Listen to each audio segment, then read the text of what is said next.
I want to first apologize for being a few minutes late. I was on the floor asking me for unanimous consent to move the Supreme Court security bill that was passed by the Senate by 100 votes, and it was denied. I know the Speaker just had a press conference in here. I'm told she said nobody is a threat over the weekend. I don't know how she can say that, knowing that you just captured a person who wanted to kill Kavanaugh and his family. So was he not in any threat yesterday? Was he not in any threat after Schumer made his threats on the Supreme Court? Or Jen Psaki said it was the president's position to go to those homes? I have no idea why the Democrats have held that bill for 1 month. I have no idea. I think they might be playing politics. And speaking of that, Speaker Pelosi's Select Committee on January 6th is unlike any other committee in American history. In fact, it is the most political and least legitimate committee in American history. It has used congressional subpoenas to attack Republicans, violate due process, and infringe on the political speech of private citizens.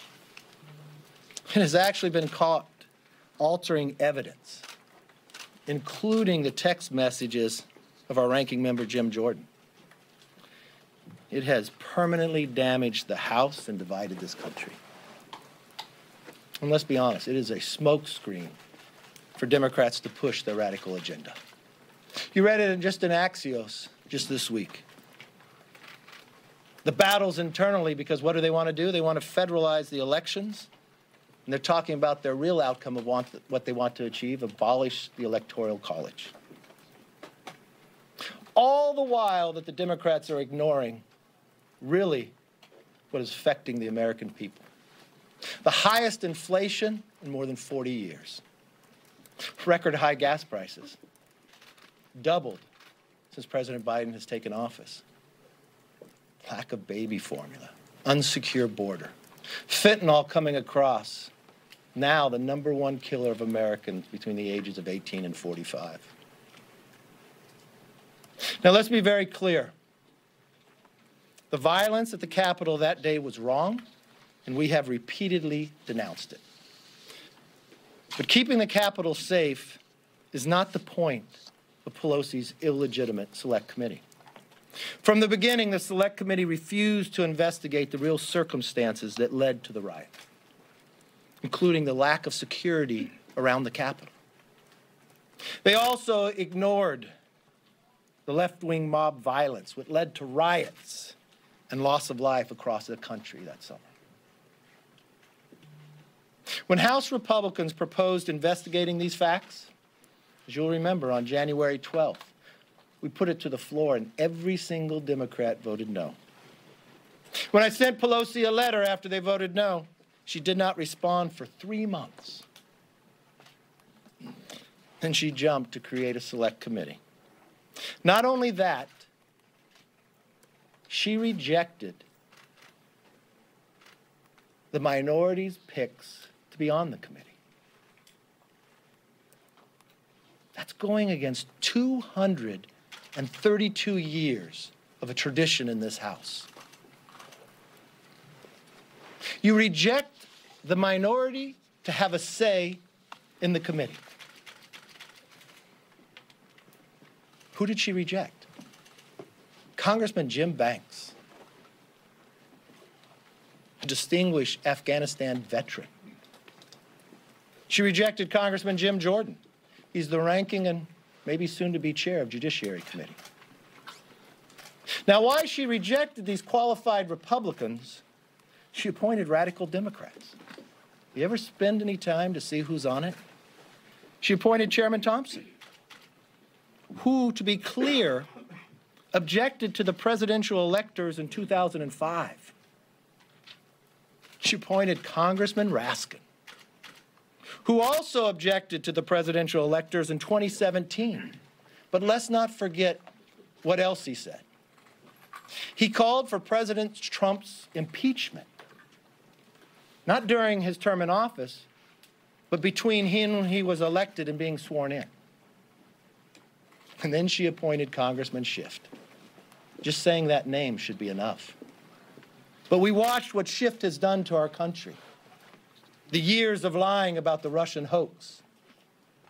The changing of evidence we found as he went, and the denying of the Hunter Biden laptop.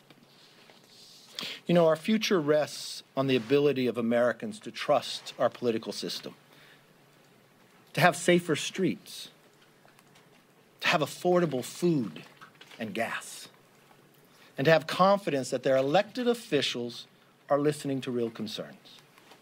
Now, Democrats are using January 6th to avoid accountability, for making the whole nation less safe and less prosperous. You know it, you feel it, you see it every single day.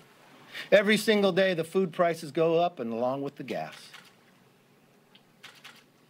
Not sure if we caught another individual coming across the border illegal that's on the terrorist watch list. Not sure if there's anybody else that wants to come across the border illegal to try to assassinate former President Bush.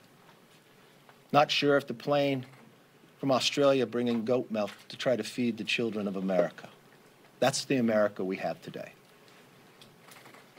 I don't see any primetime hearings set for gas price, for battling inflation, for feeding our children, for making the streets safer. You know, even in the hometown of the Speaker, this Tuesday, they recalled their DA based upon the Democratic policies of not upholding safe streets. And don't think it was Republicans rallied together, because you know how many Republicans are registered in San Francisco? 6.7%. But lo and behold, I'm not sure if they're using taxpayer money to hire a former ABC executive who took his time to withhold information about Epstein, or if they're doing it for their ice cream. But I do know the American public will not be fooled. And I do know the Republicans will not be deterred, that we will continue to focus on the parts that America wants us to make America energy independent, to make our streets safe and our schools again, to secure our border, to know that America and the next century will be ours.